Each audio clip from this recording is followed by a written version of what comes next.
Radhe Radhe, good morning, শুভ সকাল বন্ধুরা। তোমরা কেমন আছো? আশা করছি ভালো আছো। আমি রুমির পরিবারে অসংখ্য অসংখ্য ভালোবাসা জানিয়ে আজকের দিনটা শুরু করলাম। আশা করছি ভালো লাগবে।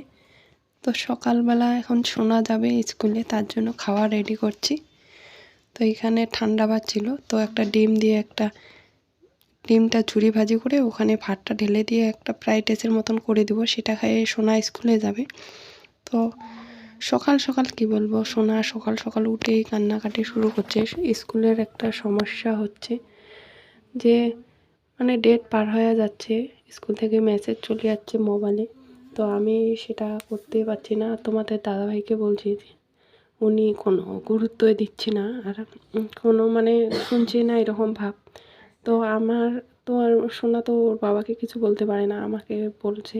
তো আমি অনেক টাইম বুঝাচ্ছিলাম, যেহেতু একদম মাসের লাস্টে পড়ে গেছে, এখন 1 টাকাও হাতে নেই, যে আমি সমস্যাটা কিভাবে সমাধান করব সেটা বুঝতে পারছি না। তা সোনাকে বললাম, মাসটা শেষ হয়ে যাক, আমি তো স্যালারি পাবো, তখন ঠিকঠাক করব। তো হবে না, তার আগেই করতে হবে। তা তোমাদের দাদাভাইকে বললাম, তো তোমাদের দাদাভাই হা না কিছু বলছে না।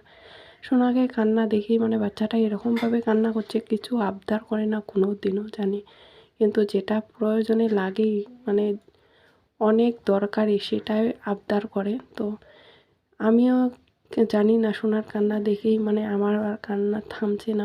এত কষ্ট লাগছে যে মেয়েটার জন্য আমি এত কষ্ট করে দিন রাত, তারপরেও যদি একটা প্রয়োজনের বস্তু সময় মতো দিতে না পারি, বলো কী বলবো। আর এরকম উপায় নেই, যে উপায় থাকলে অবশ্যই আমি উপায় করে দিতাম, কিন্তু কাকে বলবো। সে যে মানুষটার দায়িত্ব শোনার কথা, সে মানুষটাই যখন শুনছে না, গুরুত্ব দিচ্ছে না, তা কাকে বলবো বলো।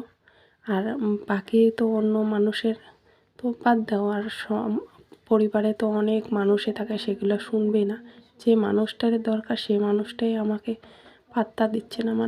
ভাবলেই কষ্ট লাগে, মেয়েদের বিয়ের পর যে এরকম একটা পরিবেশ, এরকম একটা পরিস্থিতি দাঁড়ায় না, কি বলবো।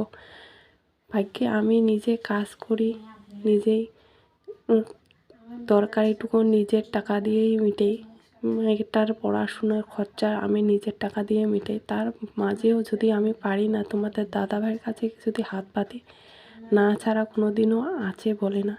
যাই হোক বন্ধুরা, স্বামীর কথা এগুলো লোকের সামনে বলা খারাপ, বউটাই খারাপ, বউটা স্বামীর বদনাম করছে, স্বামীকে ছোট করছে, এটা বলেই সবাই সমাধান করে।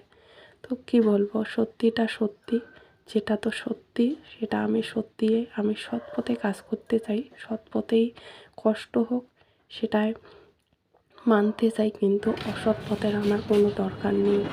তোমাদের ভালোবাসা, আশীর্বাদ চাপত। যাই হোক বন্ধুরা, এখন আমি ডিউটিতে চলে যাচ্ছি।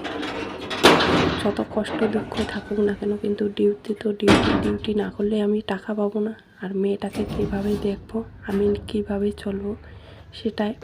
তো আমি যতই মন খারাপ হোক, মেয়েকে স্কুলে দিয়ে এখন চলে যাচ্ছি ডিউটিতে। তো আজকের মতো এখানে রাখলাম বন্ধুরা, সবাইকে টাটা, বাই বাই।